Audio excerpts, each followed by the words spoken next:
Hey there. Ready to really level up that emergency preparedness knowledge? You're obviously not here for just the beans and bottled water basics, so we're going deep. Like, the kind of deep that makes you the calmest person in any crisis. No doomsday prepper vibes, though, of course. More resourceful and ready, less hiding in a bunker. Yeah. And to guide us, we've got a really cool mix of sources this time. Official advice, the CDC blog, Red Cross guides, always good to have those. But also some real-life hero stories. That primer article is amazing. And even a little Wikipedia dive on those local heroes, the community emergency response teams. It is interesting, that point you made about not wanting to be all doomsday prepper about it. Preparedness really is about confidence, isn't it? Like knowing what to do so you don't panic. Exactly. And it starts with skills. The CDC actually lists 10 crucial ones. But honestly, some are more exciting than others. Yeah. Hand washing. Yeah, we all know it's important. But the CDC really emphasizes doing it right. It's not just a quick rinse under the tap. There's a whole technique. And in an emergency, proper hand washing, that becomes even more critical. Think about it. Disrupted sanitation, maybe limited clean water. Suddenly, hand washing is your first line of defense against a ton of illnesses. It's true. It's easy to forget the simple stuff when you're picturing, like, earthquake survival or something. But that's kind of my point. Being prepared, it's not about the big dramatic stuff. It's about mastering these little things that add up to, well, big resilience, I guess. Absolutely. Even taking the CDC's hand washing advice, they recommend scrubbing with soap for 20 whole seconds, getting under your nails, the whole bit, because in a disaster, germs, they just spread so much faster and easier. Wow, 20 seconds. It's longer than I thought. Okay. Point taken. What about some of those other medical skills? CPR, AEDs, those are kind of expected on any preparedness list. They are, but here's what I find interesting. The CDC actually points out you don't need formal training for hands-only CPR. And you're right, those AEDs, they're so user-friendly now. A lot of them literally talk you through the steps. That is a huge relief, honestly. I've always thought I should take a CPR class, but, never got around to it. But knowing I can potentially help someone just with the basics, that makes me feel a lot more confident already. Of course, proper training is always ideal. It gives you that confidence to handle more situations, a wider range of emergencies. And if you are looking for training, the Red Cross, they have fantastic first aid and CPR courses, definitely worth checking out. On my to-do list now for sure. Okay, moving on from medical skills a bit. The CDC also talks about using fire extinguishers. I have this acronym to remember the steps. Pass S. Pull the pin, aim at the base of the fire, squeeze the lever, and sweep from side to side. Sounds almost too simple, honestly. What are some common mistakes people make with fire extinguishers, though? Oh, you'd be surprised. People panic, forget to pull the pin, aim too high, don't sweep properly. That's why it's so important to, familiarize yourself with the instructions beforehand. But what I think is often overlooked is what happens after a fire. I was reading the British Red Cross guide, the one on house fire recovery, and it's full of advice that most people wouldn't even think of in the moment, like documenting damage for insurance, contacting utility companies, knowing where your important documents are, and of course, dealing with the emotional toll of the whole event. Yeah, everyone focuses on putting the fire out, which obviously is crucial. But then what? The Red Cross is right. That aftermath, that's just as important, but we rarely talk about it. Okay, and then there's another one of those kind of unsexy but crucial skills the CDC mentions. Turning off utilities, gas, water, electricity. Not exactly glamorous, but potentially life-saving after a disaster. Right, and this is where knowing the specific hazards in your area is crucial. Are you an earthquake country? Hurricane zone? The Red Cross has some great resources on this, tailored to different regions. You can check their website, see what's relevant to you. For example, after an earthquake, knowing how to turn off your gas, that could prevent a fire. So it's not just knowing how to turn things off, but when you absolutely need to. That's a really good point. Which brings us to, well, some real-life heroes who know what to do. That primer article, the story about the blind man leading people down 70 flights of stairs during 9/11. Absolutely incredible. What I find so compelling about that story is his actions, they were driven by preparation, not just instinct. He knew that building inside and out because he'd thought about emergencies beforehand. Wait, so it wasn't just luck. He actually had a plan. I mean, he was blind, so navigating a stairwell in that chaos, you'd think it'd be impossible. Exactly. He'd familiarized himself with the layout, the escape routes, even thought about potential scenarios like a fire and evacuation. That mental preparedness, it made all the difference. That's incredible. He was already halfway to being a hero before anything even happened. But here's a question. Why do some people freeze up in emergencies while others jump into action? This guy shows, even with a disability, you can be prepared, So what stops others? That's a great question. It actually ties into what's called the bystander effect. The primer article talks about it too. Essentially, the more people witnessing an emergency, the less likely any individual is to help. Everyone assumes someone else will take charge, and that often leads to, well, collective inaction. Oh, wow. Yeah, I've seen that happen. You're just standing there with a bunch of people and nobody does anything because everyone thinks someone else will call 911 or whatever. But this guy, the blind man, he didn't just lead, he engaged others. Pulling them in, building a team. It's like his confidence was contagious, and it broke that bystander effect. That's exactly right. He turned a crowd of bystanders into a team of rescuers. And that's a powerful takeaway for all of us. Preparedness, it's not just about knowing what to do. It's about having the confidence to ACT and to inspire others to act too. So if we want to avoid being that frozen bystander, what are some practical steps we can take beforehand? Primer gave us that easy acronym, SIN. Safety, isolate, notify. Sounds simple, but what does that actually look like in a real emergency? It's a mental checklist, basically. First, safety yours and anyone else around. If it's dangerous, isolate the area to prevent further harm. And once you've secured the immediate situation, then you notify the authorities. That makes sense. And that ties in with the CDC's point about stopping severe bleeding. In those first few minutes, you might be the only one who can help. Knowing how to apply pressure, maybe even use a tourniquet if you have to. It could literally save a life. It's not about being a doctor. It's about bridging that gap until help arrives. And this is where preparedness goes beyond just having a kit full of supplies. It's about having the knowledge, the mental framework to act. Bandages are great, but knowing how to use them effectively, that's what truly matters. That's a good point. Okay, so we've covered medical skills, fire safety, and the whole mental game of being prepared. But emergencies don't just affect individuals. They impact entire communities. The Red Cross really drives that point home. Absolutely. They remind us to consider those who might need extra help. Children, older adults, pets. They have some good tips on how to prepare kids for emergencies without scaring them. And for older adults, it's about leveraging their strengths, their wisdom, experience, those community ties, while also making sure they have the support they need. And of course, our furry friends. The Red Cross has tons of resources on pet preparedness too. I'm sensing a theme here. It's like the more we talk about preparedness, the more it expands beyond just me and my survival kit. It becomes about looking out for our loved ones, our neighbors, the whole community. And speaking of community, let's talk more about those community emergency response teams, or CERT. We touched on the Wikipedia entry earlier, but what do these teams actually do? They sound pretty intriguing. They are. Basically, CERT programs train volunteers in your community to prepare for and respond to disasters. What's fascinating is how localized these teams are. They train for the specific risks that are most likely to impact their area. So if you live in a coastal region, hurricane-prone, your CERT training, it'll focus on hurricane preparedness. If you're in earthquake country, you'll learn about earthquake safety and response. So it's not just a one-size-fits-all approach. They tailor the training to your community's needs. That makes a lot of sense. But what kind of training do they actually offer? I mean, we've already covered first aid, fire safety. Is there anything else? Oh, there's so much more. They cover everything from light search and rescue to disaster medical operations, even disaster psychology. It's like choose your own adventure and preparedness. And the best part is, it's designed to make you a valuable asset to your community when you need it most. Wait, disaster psychology. I've never heard of that. What is that exactly? Well, it focuses on the psychological and emotional impacts of disasters, both on individuals and communities. So, CERT members trained in this, they can provide emotional support, help people cope with stress and trauma, even assist with crisis communication. It's a fascinating and crucial aspect of disaster response. Well, I'm learning so much. It sounds like these CERT teams are pretty well-rounded then.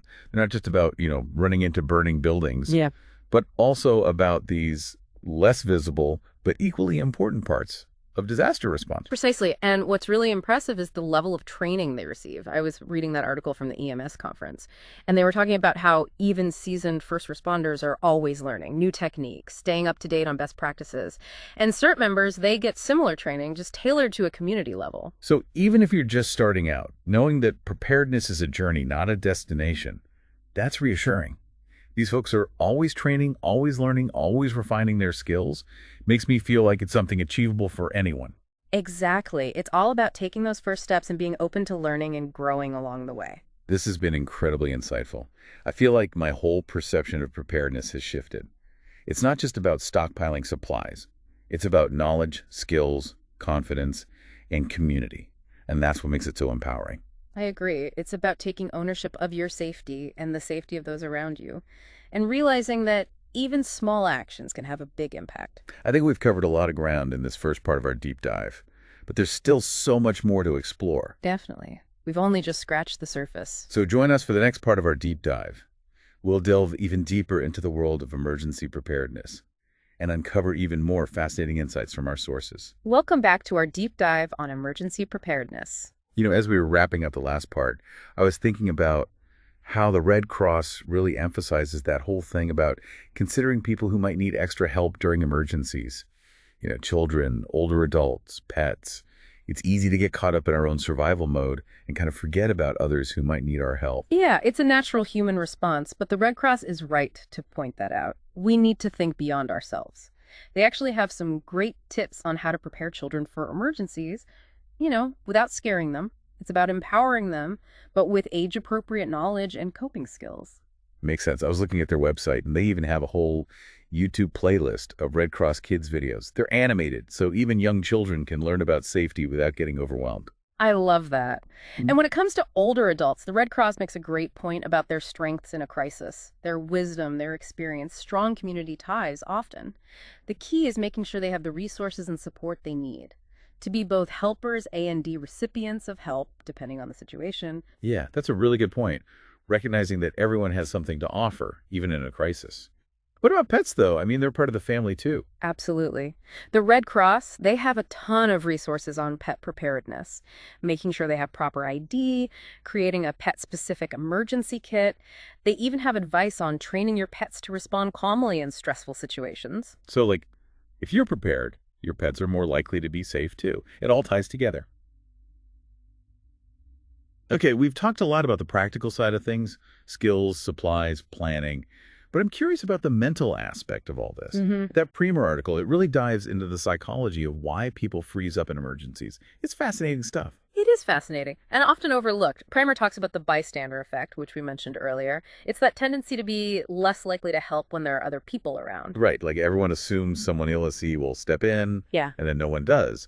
What I found interesting is that the article doesn't just describe it. It actually gives insights into how to overcome it. Exactly.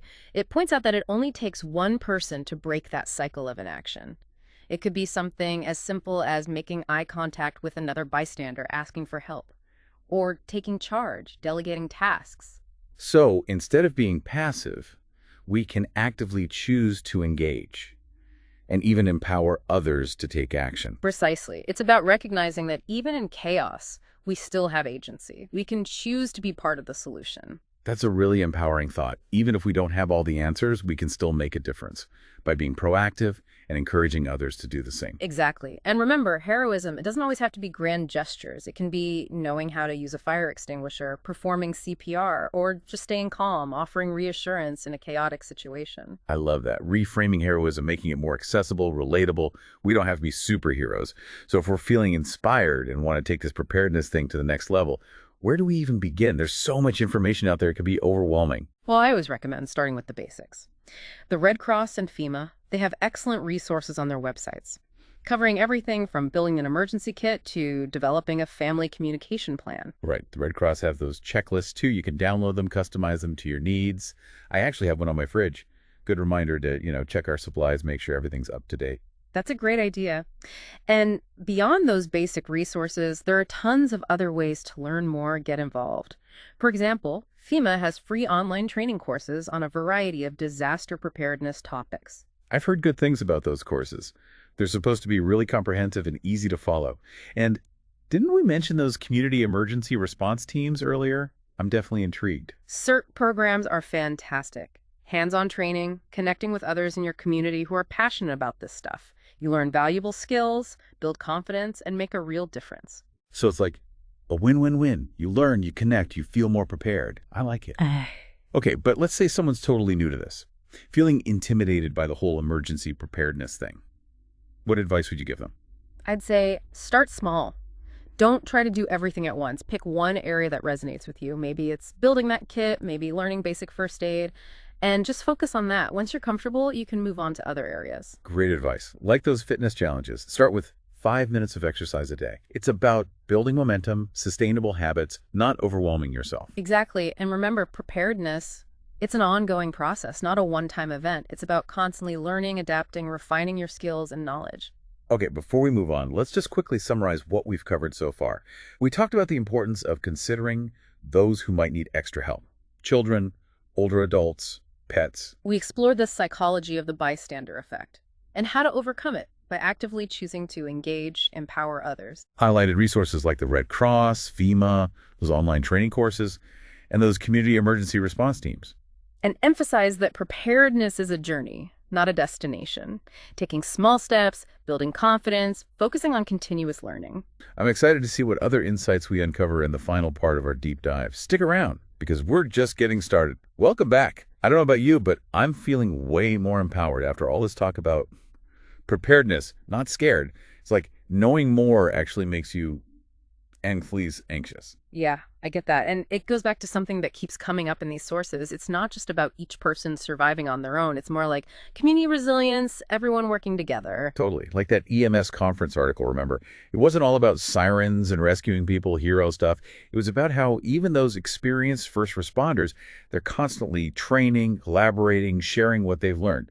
It's a team effort all the way. Exactly. And that team spirit, it goes way beyond just the professional responders. Like the Red Cross, they really encourage everyone to get involved in their local chapters, volunteer their time, help spread the message of preparedness. It's about building that culture of resilience together. Okay, so speaking of community action, let's talk more about those community emergency response teams, CERT. We've mentioned them a few times, but that Wikipedia entry, it really shows how local these teams are. They're not some big government agency. They're your neighbors, training for the specific risks that could hit your area. And that's what makes them so effective. What you need to know for a hurricane on the coast is different from a wildfire in the mountains, right? Or an earthquake here in California. CERT programs get that, and they tailor their training to those specific risks. So it's not one size fits all. They really get into the details of what your community might face. Absolutely. And the training they offer, it's pretty impressive. Fire safety, light search and rescue, handling hazardous materials, even disaster psychology, like we talked about before. Right, that disaster psychology part really stuck with me. So it's not just about the physical stuff. It's about the mental and emotional strength to deal with these stressful situations. Exactly. You know that story from the Primer article about the blind man leading people down the stairs during 9/11? His ability to stay calm, think clearly, project confidence, that was just as important as knowing the building. It's like he didn't just know the way OUT. He knew how to help people stay calm enough to follow him.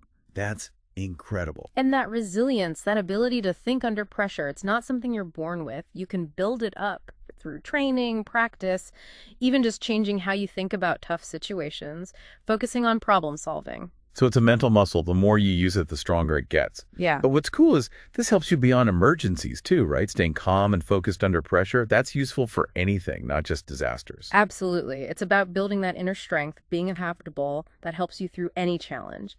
A natural disaster, or just a really stressful day at work, it all applies. Okay, so as we're wrapping up this deep dive, what's the one big thing you hope people listening will take away? We covered a lot, but if there's one message to send them off with, what would it be? Honestly, everyone can be an everyday hero. It doesn't take special skills or anything like that.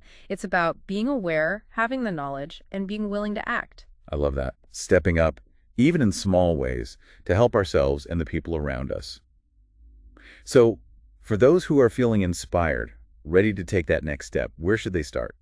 The Red Cross is always a good place to begin. Their website has a ton of information, and they offer a lot of training programs, online and in person. FEMA is another great resource, especially for more in-depth training. And don't forget about local stuff, fire departments, community centers, even libraries. So no matter where you are, what you're interested in, there are ways to learn, to grow, to become more prepared and resilient. Exactly.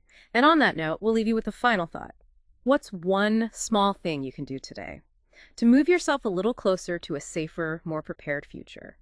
Maybe talk to your family about your emergency plan, download a preparedness app, or just learn about the potential hazards in your area. Every action, big or small, really does make a difference. That's it for our deep dive on emergency preparedness. We hope you found it informative, empowering, and maybe even inspiring. Remember, being prepared isn't about living in fear. It's about having the confidence and knowledge to face whatever comes your way. So go out there, embrace your inner everyday hero, and let's build a more resilient world together.